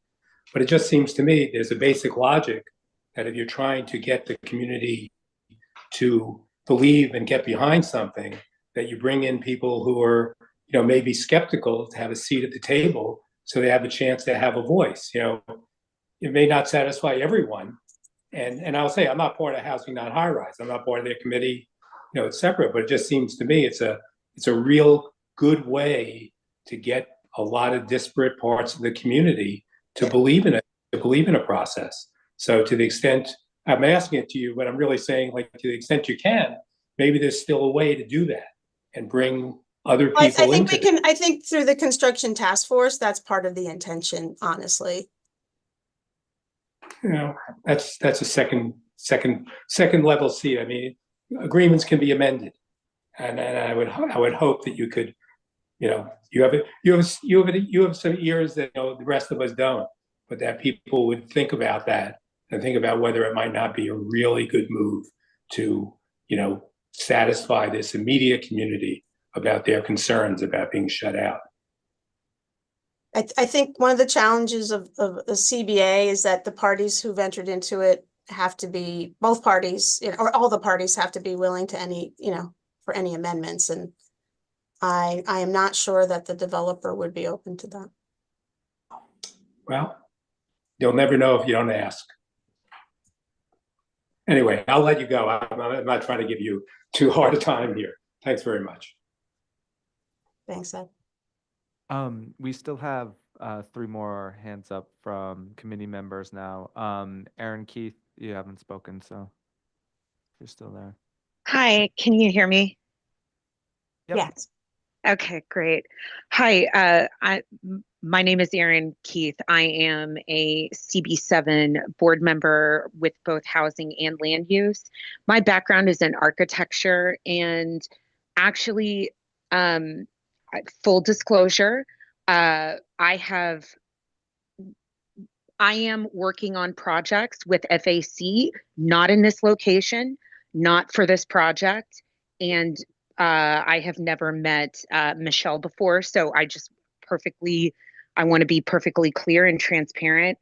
I tend to work with developers and projects like this, and I know that there is a need for housing. That is absolute. I also want to express that I live in this neighborhood and nearby. And so I definitely can argue both sides of the situation. I wanted to ask Michelle because I have actually done like a zoning study around the Atlantic Avenue area. And what we were referencing during that study was I think it's the AAMUP or something like that. AMUP, the Atlantic Avenue Mixed Use Plan, which is currently in ULURP. Yes. So I have done a zoning study for a possible project there.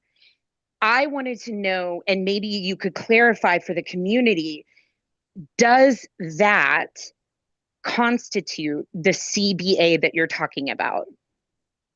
I mean, is that a part of it? Because if what I'm saying is that looking through that presentation and it was approved, the benefits to that community, having even watched the video for the CB3, CB8 presentation, it seemed very positive. And I'm wondering if it makes sense to suggest that the community and the community board review that as like an example of a positive outcome to this CBA developer kind of negotiation and compromise. This is a very complicated situation. It is very nuanced, and I fully appreciate your side. And I want to say, as a community board member, I haven't been fully involved in all of the hearings and everything, but I really appreciate the councilwoman and yourself giving this presentation. And, you know, you guys are taking some heat, but you're also explaining it. And I appreciate that. And I hope that the community appreciates that, because look, not everything's going to be perfect, but we can get you answers. They may not necessarily be the exact answers that you want, but let's find a workable situation. And let me say this as well. I fully respect everyone's point of view that is coming into this with a lot of deep feeling and heat, let me say.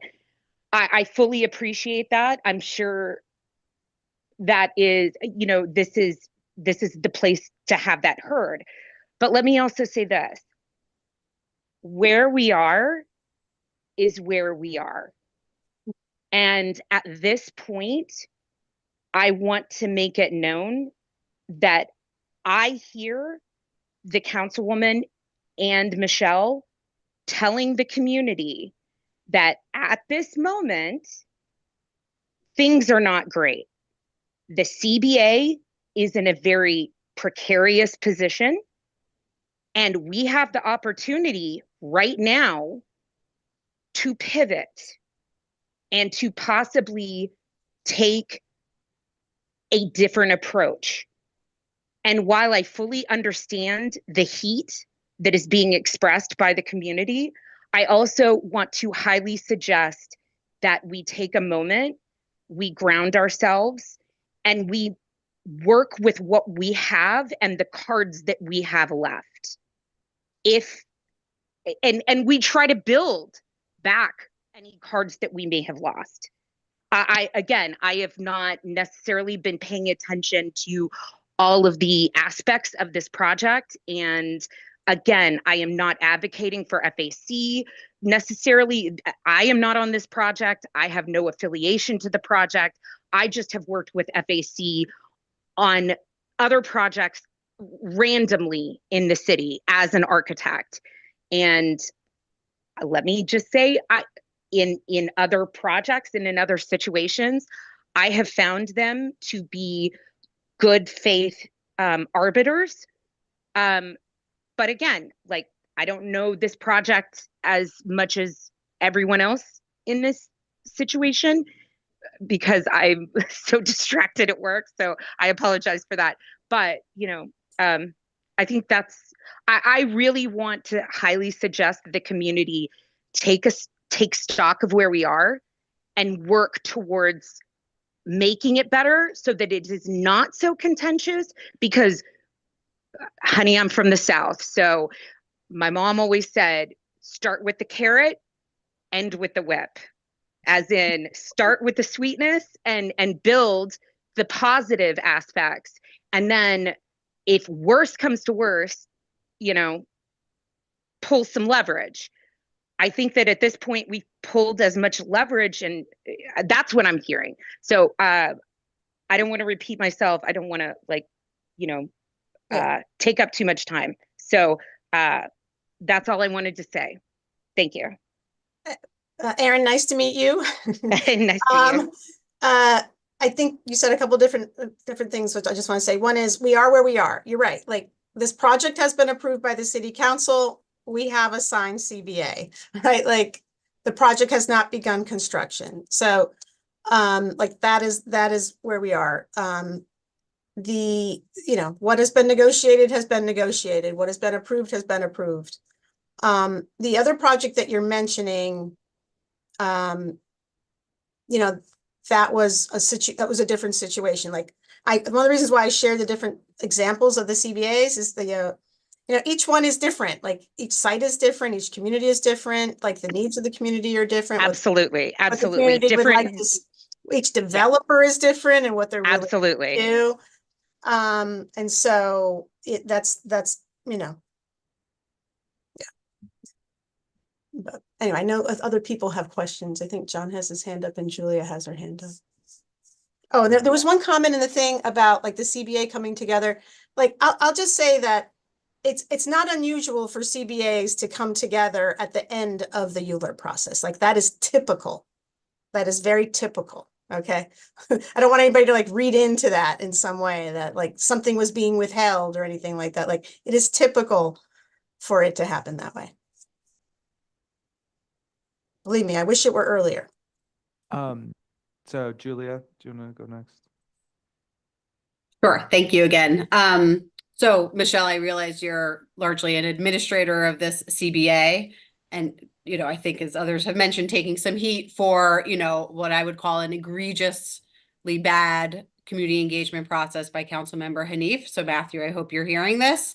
I think other council members that I've worked with, Councilmember Aviles, Councilmember Hudson, have, you know, they are, like I said, proactive, transparent, and really clear with, you know, getting to outcomes that their community can support. And that was not the case here. And so I think there is some angst about that as it relates to the CBA. But I also do think it's just also egregious that there's no other parties to this community benefits agreement and that no one was consulted. And I will be frank, I'm gonna make one point and then I have specific questions to CBA. I do think your comments about the community during their testimony in the ULURP and why we couldn't participate in a CBA is a little bit demeaning and dismissive. Hundreds of local residents spent thousands of personal time at public hearings and testimony, publicly willing to come to a compromise. And a lot of the testimony was really focused on specific issues about concerns with tenant displacement and the outreach we had done to nearby renters, concerns about environmental remediation, you know, just generally what a bad actor Arrow Linen has been for decades, and that they refused to engage with the community, and they hid behind their lawyers and didn't answer any questions publicly about a compromise they would be willing to come to, versus the community, which very publicly said we're willing to get to 7 to 9 stories with deeper affordability. I'd say, if anything, we were open to compromise. Arrow Linen hid behind their lawyers and lobbyists, and yet they were rewarded with a seat at the table for the CBA. So I really think that how the community is being described in this needs to be reframed, and we need to stop bowing to developers in all of this. That being said, I know some amount of negotiation always, you know, will take place behind closed doors, and the community won't be privy to everything, but we were privy to nothing, despite being so forward thinking and I think accommodating to a really bad actor. My specific questions on the CBA. So are you aware that Arrow Linen can build 400 units as of right under the zoning? I don't think, based on the dwelling unit factor, that would be allowed. They can. The 250 is a dwelling unit factor of like 1,000 per dwelling unit, and the dwelling unit factor of 680 would be about 398 or 400 units. So really 100 units is the 25% affordable requirement. I don't know obviously where their final dwelling unit count will land, but I think if other people had been involved in this agreement, myself included, having worked at Department of City Planning and editor of the zoning resolution, maybe, you know, some of us could have caught some of this weak language that their lawyer lobbyist, you know, obviously was happy to sign off on. So I think verbiage around a 40% lesser of, you know, 100 units or 40% would have been better. I'm just curious, the affordable units, do they have to be like evenly split between the two buildings, or can there be an imbalance where one is mostly affordable? The MIH rules will apply, and so to the full 100 units? Yeah. Okay. The CBA references 10 stories, but actually zoning is, you know, controlled by maximum building height, and there's no actual building height listed here. So 10 stories could be 10 stories up to really 11 stories. So how is that going to be controlled for by Fifth Avenue Committee and Department of Buildings? It's by the stories and not by the height. But zoning doesn't say how tall a story has to be. I understand. The CBA only talks about stories. It doesn't talk about height. So they could build basically the equivalent of an 11-story height with a 10-story building.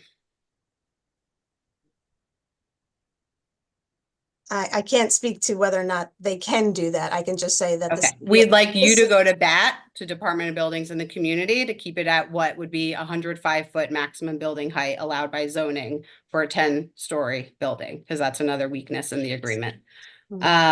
I'm just curious, like, how did you land at these community facility uses? Was that you or a council member Hanif's office? It's a combination, honestly. Okay. I mean, I really think that's like, you know, I know this agreement's needed to administer the affordable housing that's beyond the MIH requirement, but that would have been a great area to have engaged with the community. What kind of community facilities do you think are needed? And then lastly, maybe this is a question to Matthew. Well, on the task force, I know the CBA references like 60 days before site demo. There's a lot of folks concerned about the environmental remediation, and I really do want to see the building plans before they're filed with DOB. So I really just understanding, things will pick up pace and momentum at some point, and we need engagement with the community with those updates, and we want to know, their coordination with Office of Environmental Remediation, like what their plans are for that. So regardless of where that falls 60 days prior to site demo, I think we just want as early and often updates on their architectural plans, their filings, their environmental remediation, and then obviously all the normal construction task force. And so the question to Matthew in the room is, what is the next step for forming this task force? Because I think we should take the appropriate steps to get that in place, and really don't want to have a repeat of everyone being kept in the dark again. Thank you.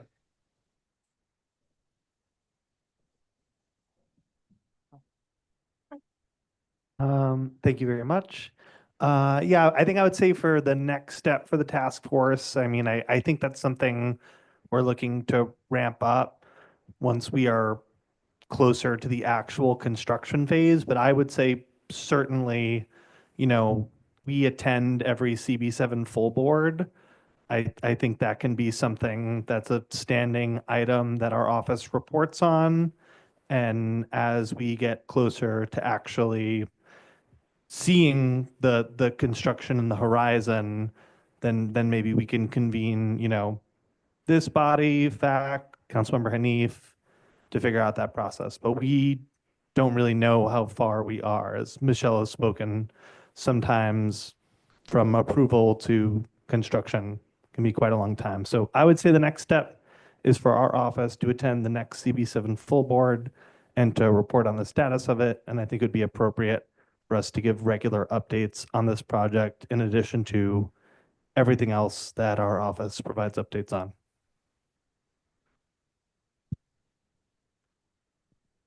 Okay, thank you. I think, John, you might be up. Yeah, Michelle, is there anything in there too that you wanted to comment on, or? No, I think, Julia Okay. asked a lot of good questions. Okay. And then John will actually be our last comment. Thanks. I just wanted to quickly go back just to what Chair Pena said earlier about the comment about the council member only representing her community, as the speaker said. And I also think that that's a inappropriate comment. It implies that the council member is not looking out for everyone. And that's not a constructive comment. It's not a comment that I support. And I can hear what Julia is saying about, or comments being made about who was involved in deciding community uses for the site. And I do support democratic engagement on that. From my perspective, providing resources to an underserved community or an underserved group of people is absolutely a legitimate use of a community facility. So I just wanted to quickly say that. My other question, again, Michelle, has to do with the economics of a project like this. When these projects come before communities, in my mind, they're among other things, they are business deals where a developer is saying, we are willing to make the following deal with you. There's a certain amount of money getting spent. There's a certain product being produced. There are things that we are and are not willing to do. We have these expenses. We expect to make this kind of profit. When I asked in the past, and this will be quick, but when this came before CB7 a long time ago, I did ask some economics related questions to the attorney who was speaking on behalf of Arrow. And the attorney didn't seem to have any specific information to share about the economics of the project. I did also talk with one of the council persons. I was on a call with one of the council person staffers prior to the CBA getting negotiated, and I asked similar questions. And I don't want to speak for that staffer per se, but what I understood them to say was that they didn't really have access to that information in terms of how much the developer is spending, what their profit margin is, what the operational cost of the projects are, and what choices you can make in developing a project like this to change the makeup of the project, the money going in, the product coming out. So I'm just trying to learn what's the most detailed information. I'm not an expert in this. What's the most detailed information we in the public can get to understand how that economic and business negotiation took place, and how can we break down the costs that are going into this project as it has currently been announced. So, you're raising something, John, that I think a lot of us would like to see the details on. So it's a land use process and it doesn't require the developer to share that information. All I can say is I too would love to see that information and be able to scrutinize it, and look at what the return is and like understanding full well that there are risks involved with development and, that's, part of what someone gets a return for is because those developers are taking risks. I would say that the current land use process does not require the disclosure of that information, right? And most developers that that we've ever done a CBA with will not disclose that information. When it's come up, in the one time where a developer was willing to share it was when there was significant push for affordable housing, depth of affordable housing, and preservation of existing affordable housing. And I think the push was really starting to like eke into their numbers. There are two charter revision commissions going on right now, right? One a mayoral and one a council. I think that what you're raising, John, is an important thing to potentially bring up in those charter revision hearings. Because right now the public doesn't have access to that information. Now, I'll just say that the public may not also understand how to interpret that information. So that's an important piece of it too. But, if that's something you want, it's not part of the ULURP requirement for a private applicant to provide that information. Just one quick follow-up. It is like you mentioned earlier, that Arrow was not willing to do 100% affordable. Like that was not an option. So if a developer says that, but they won't explain economically why, isn't that a business deal where one of the parties to the deal is simply withholding the most basic information they can provide? I mean, if you're trying to do a deal with someone and one side of that deal just says, well, we're not going to tell you how much, ultimately, we're not going to tell you how much we're spending, we're not going to tell you how much we're making, or why, how can that be a deal that the community can trust is a good deal? Well, I think part of it is part of you have to understand too, that a private owner, there's so many private ownership rights in this country that are afforded to private owners, right? And if government places too many requirements on private owners, and there's not something in exchange for those requirements, then the owner can sue for a taking. Okay. So this is something that goes beyond this conversation. And some private owners even believe some of these CBA agreements could be, litigated as potential takings, right? And they don't want to engage in CBAs for that reason, right? So I think there's a broader conversation here, right? Just about this country's,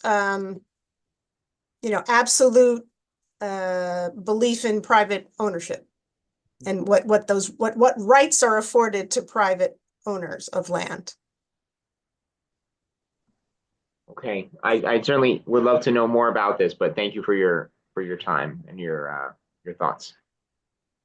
Mm-hmm. Sure. Yeah, no. Yeah, I'll just say that these conversations often bring up a lot of different emotions and feelings, and they're often valid points on multiple sides, And I think one of the things that Fifth Avenue Committee has tried to do is to try to find where there can be common ground among those varying perspectives in a way that meets the community's needs. And quite honestly, especially as it relates to affordable housing, in a way that doesn't rely so heavily on public subsidy, because we know from experience, the great need for truly affordable housing and the fact that there's such insufficient subsidy, and trying to think more creatively about trying to solve our housing and affordable housing crisis that the city faces. So I know that some people are going to be really unsatisfied with the outcome as a result of that. I guess I get some solace knowing that some people who weren't housed before are going to be housed, and some people who were, severely rent burdened are no longer going to be rent burdened. So if that's part of how I try to find ways that to think positively about what can be very difficult conversations. But as this moves into the construction phase, obviously this is something that Fifth Avenue Committee will be involved in, and as the enforcer of the community benefits agreement, will be looking to make certain that the developer lives up to their obligations. I'm just curious, in your experience, do you think we're a year away from construction logistics starting, 2 years? Like, what do you It think? really can vary project to project, honestly, and like the interest rate environment and the uncertainty around tariffs and things like that really don't help. Okay. And I mean, Councilmember Hanif raised that, they're kind of looking for a temporary and permanent location for their operations. And so I have no knowledge of like where that's at, or, how long that might take.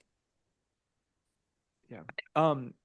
So we're actually gonna stop the meeting, but I'm curious, Antoinette, as housing chair, do you have anything that you want to wrap up with?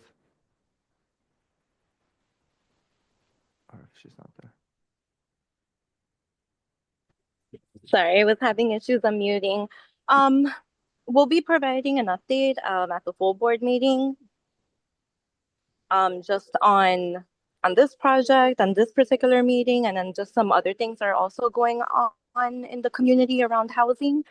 And we'll also be scheduling another housing committee meeting to talk about those projects as well. You'll be able to see more information on the agenda. But thank you so much, everyone. I'm sorry this meeting was a little disjointed with presenters in person and on the line, but really appreciate that we were able to make this meeting happen and that folks were able to have, their questions answered. So thanks so much for making the time and for showing up. Thanks, everybody. Be well. Yeah, thank you so much. Have a good night. Thank you. Have a good night. Thank you.